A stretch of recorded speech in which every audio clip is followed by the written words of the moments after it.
What's good, y'all? You Dub back here again in 2020. Let's get it. Springtime in full effect. I hope all are doing well during this time. Stay safe. Stay healthy, all that good stuff. Now, this video, first of all, you could say it's a long time coming. Y'all know, if you know me, y'all know I love sports. Y'all know I love some b-balls, some good old basketball. It's my favorite sport by a small hair over all the others. And grew up playing. I've been playing basketball. Made the first shot at 7, playing basketball pretty much my entire life. Right, been around basketball my entire life, and I know different things. I know a good deal about the history. Obviously, some know more than myself. But this conversation comes from different. Shout out to Sean Holmes. Shout out to Fire Angel Chris, Christian, all y'all cats. All right, Ray, Reed, y'all all know who you are. Dino. But the discussion about players and mentality, and I think it's fitting given the seasons being suspended momentarily, indefinitely. Hopefully not it being fully suspended. We shall see. And since Michael Jordan, in the whole Bulls '98 season, Scottie Pippen, all of them, cats, Dennis Rodman, the Last Dance documentary series is coming out starting this Sunday. I thought it's quite apt to talk and touch on this because let me start to dispel some myths out here. For example, like LeBron James ain't clutch, doesn't have assassin. What are you talking about? The most clutch points shot makes in NBA history. But that's none of my business though. Have y'all not seen this man's career? But it gets one to think and understand. Too many people. Oh, I prefer this style. I prefer Jordan and Kobe style. That's cool. But understand that's only one mentality to the game. And if you understand this different mentality, understand different players, you understand different teammates. It helps you to work with them. I can pick up a group of guys and work with them if they're willing to put in the work. You know what I'm saying? Some benefit as well. And if you plan to ever coach, it's important to understand these different mentalities because basketball is basketball. You will encounter all of these mentalities at some point in your career, some point you playing, whether it's on the park, whether it's at the YMCA, the Y, whether it's in organized ball, whether it's in youth basketball, whether it's in middle school, high school, college, semi-pro, professional ball, Olympic, international play. You're gonna encounter it, bro, and that's just what it is. So let's get down to the nitty gritty. Let's get down and dirty and understand there are in fact 12, a whole dozen different mentalities. Now, I could talk about other sports as well, but this is geared specifically towards basketball because other sports present other aspects to their games, right? First and foremost, the assassin mentality. Now, you hear this all the time. The assassin. He was a killer. Oh, my God. Listen, here's what the assassin mentality is. I'm going to take your heart out. Now, you hear that a lot, proverbial, but understand what that means. This ain't everybody, and everybody's not built. This is for one, there's one of three ways that somebody becomes an assassin. Just born that way, just cold-blooded, ice in his veins. That's just him. That person's usually kind of a dick or an asshole.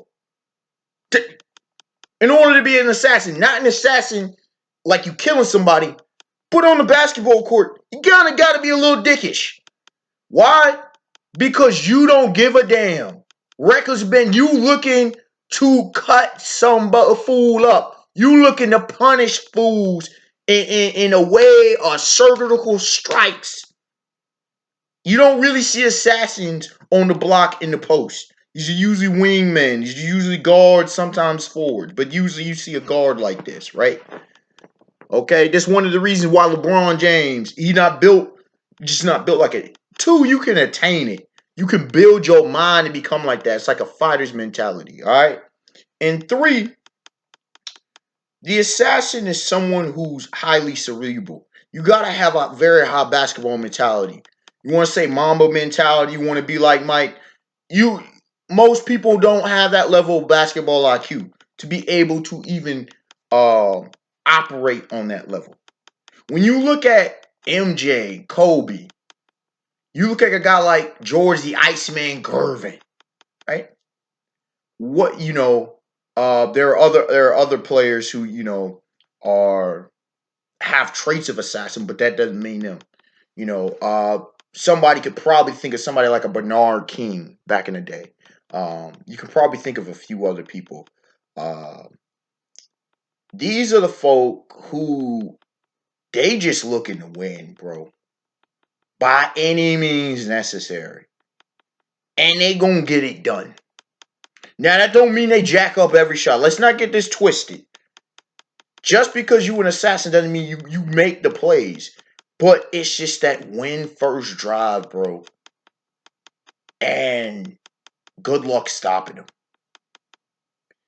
Next up, we got clutch.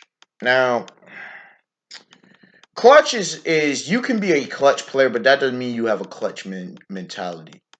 You know, I once watched. Now, what I mean by you being you can be a clutch player.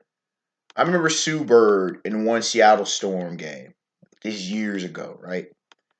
She hadn't made a shot all game long, I believe. Down at the wire, when the money was on the line, what she do? Hits a three, wins the game. Pretty much. Okay. That's a clutch. People talk about Kyrie and different ones. I don't know who exactly. I would have to go back and really, really think who what I would deem as a clutch, specifically a clutch player. But the idea of clutch is when the money's on the line, when the game's on the line, you know who to give the ball to. It's very hard to come by that person. Very few and seldom in between you can come with. Just because somebody has the ability.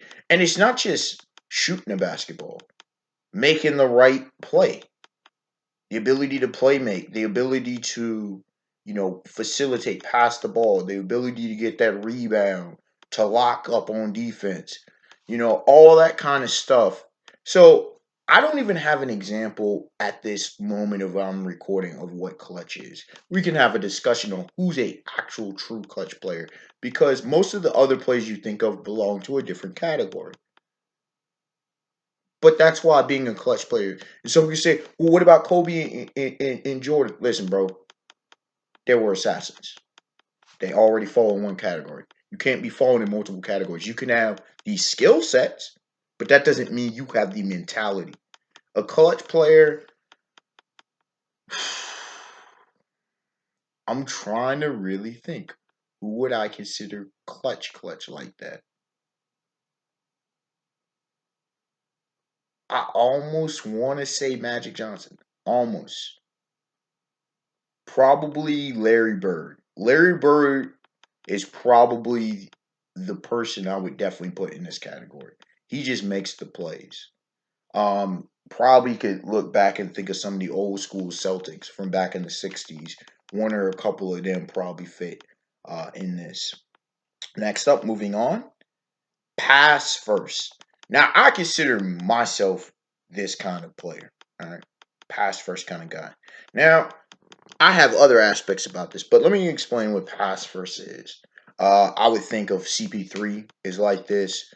Um, some can argue Magic Johnson this one as well. Um, and the thing about it is a pass first kind of guy. He's looking to get the team involved. Now you see this a lot with LeBron, but LeBron fits, and Magic Johnson probably fits in another one a little bit better. But I could see if somebody puts him. Jason Kidd, he fits a little bit better in another one coming down the pike as well, coming down the line as well. But definitely CP3. I think of CP3 with this one. And the thing about a pass first kind of guy is he can get his, especially in the second half. He's a second half player. It doesn't mean he can't rebound. It doesn't. It just means he wants to get others involved. He knows in order to win, he's gonna need to get others um, to be successful. That's just what it is. Um, and so there aren't too many pass first kind of guys. You could probably think of a few more in NBA history. John Stockton. John Stockton, I think, would qualify as a pass first guy. Probably Mark Jackson would qualify as a pass first guy. Looking for everybody to eat at the table. Okay? An assassin, if everybody eats, if they don't, the assassin's going to do. The clutch, the mentality is making whatever plays are necessary. to make it happen. You see utility kind of guys like this a lot of times, but not necessarily. Coming in at number 4, the team first kind of guy, LeBron James. You always see LeBron trying to get team involved unless it's like game 6, Eastern Conference Finals 2012, okay, against Boston, where he just went into just tiger mode, pure destroyer. But LeBron always gets hated on. But you got to understand, he's not assassin. He's not a clutch minded player. He does pass, but he's a team first kind of guy. And if you look at his skill set, he's the most complete player in NBA history, the most complete player because he builds a team. Isaiah Thomas was a team first kind of guy, okay? Where these guys are literally team over everything. I'll get mine in the process, but in the process, do not alienate teammates. Make everybody succeed. And you can do this sometimes you're not getting the stats in one area. Sometimes LeBron gives up shots. Sometimes he gives up assists. Sometimes he gives up passes. He gives up on his personal. Sometimes he changes defensive assignments. Why? Because he's a team first kind of guy. Okay. Moving on, number 5, the facilitator. Remember I mentioned Magic Johnson? Um, he's a facilitator, orchestrating the wizardry. Probably Pistol Pete Maravich I would put on this list.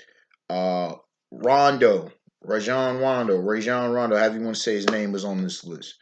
I would think Tony Parker was on this list. Okay, guys who the world's on the stream. Maybe going back in the day of Bob Cousy was on this list. Okay, where they're setting up a wizardry. Probably Mr. Clutch, Jerry West is on this list. All right, you could probably think of a lot of facilitators throughout NBA history. You see them that they're difficult to guard. If you ever play them, all right, and you out on the perimeter, they're very difficult to guard. They're very wily, right? Up next, we got number 6, the tough guy slash the enforcer. We all know the enforcers in NBA history: Rick Mahorn, Bill Laimbeer, some could throw in John Sally, Anthony Mason, Charles Oakley, Ben Wallace, Big Ben Wallace. I mean, I could go on and on.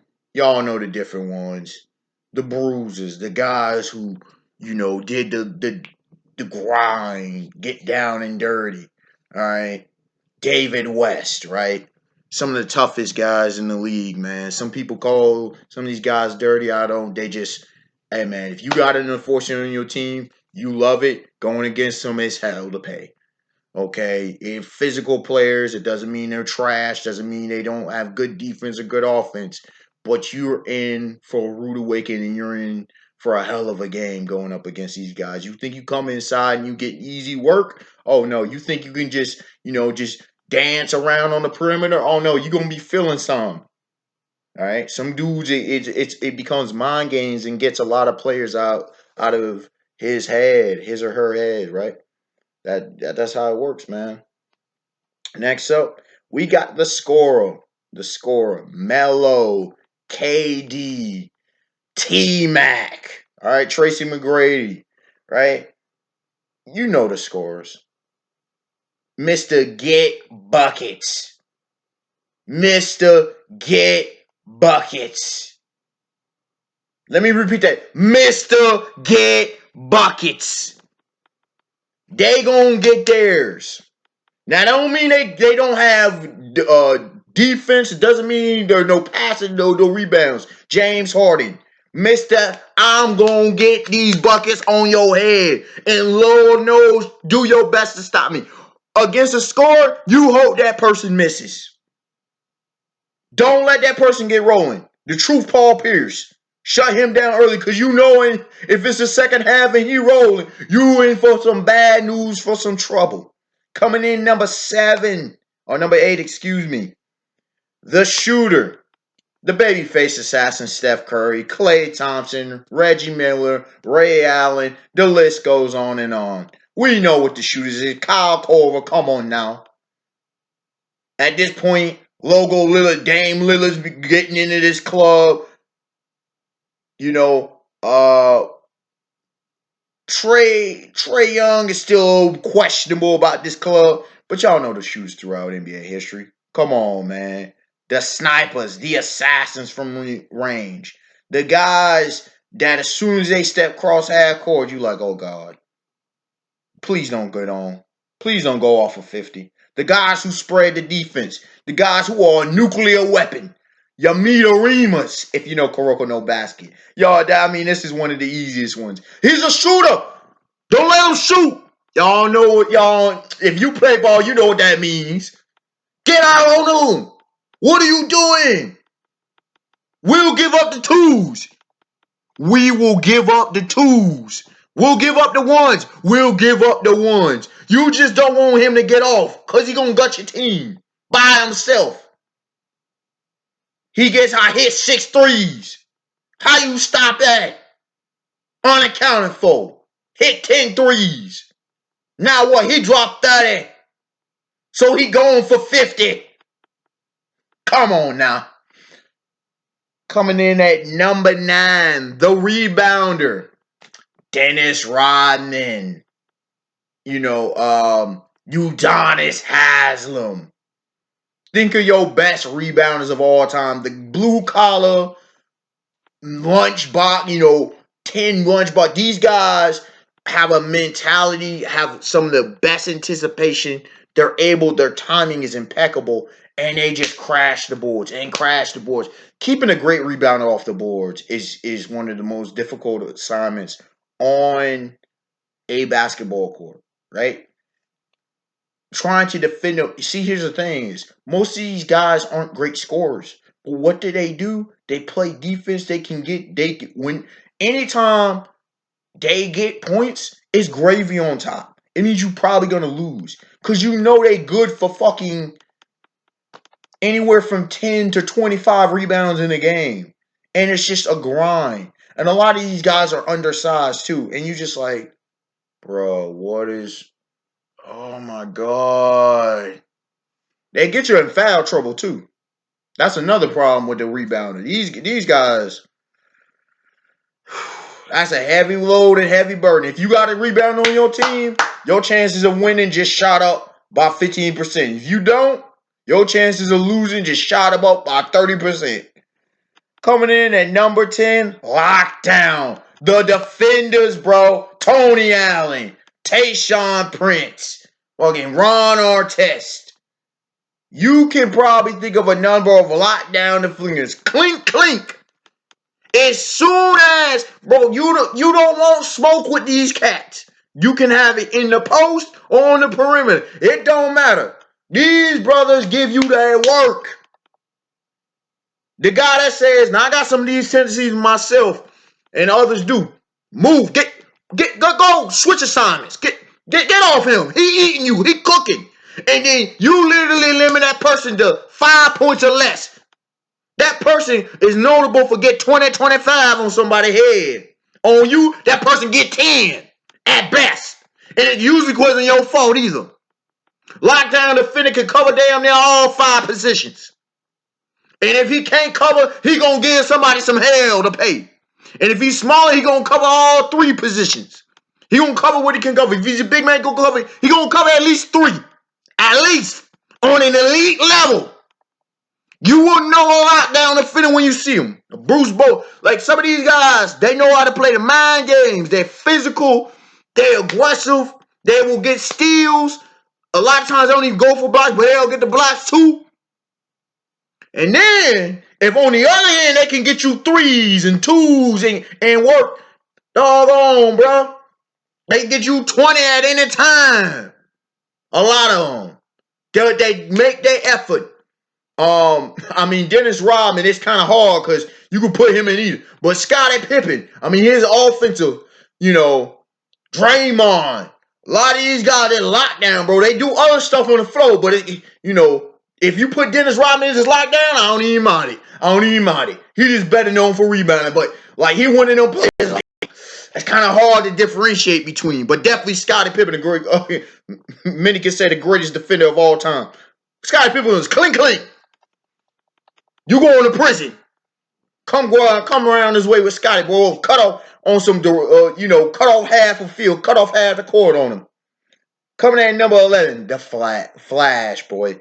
the flashy players.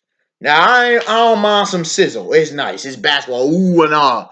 But y'all know the flashy players. Sometimes they beast like white chocolate, right? Jason Williams. Y'all can think of, if on some street ball, some hot sizzle, hot sauce, Philip Champion. You could probably think of your various flash. I put Kyrie in the flash category. Would I put AI in flash? I'm not sure where I put AI. AI has potential like 4, 5 of these different ones. But the Flash guys, it's about the style points. Let's be honest.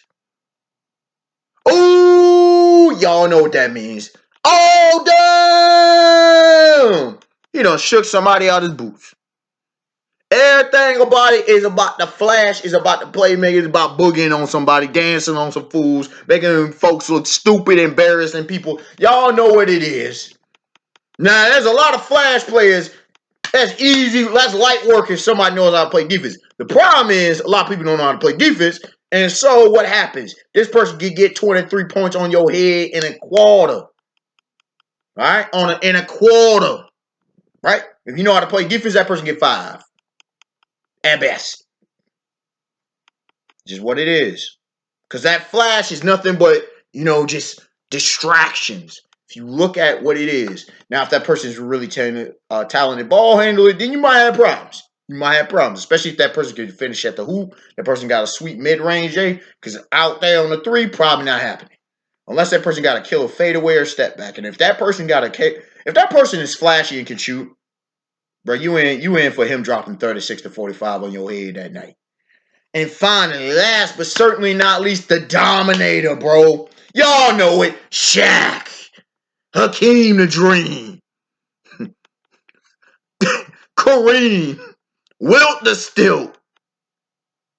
They can punish you down low. I mean, Kareem took you outside too. But you know what it is when someone's dominating on the block. Especially if the person does it on both ends on the floor. So Murasaki Bar, if you're talking Kuroko no basket. Bruh.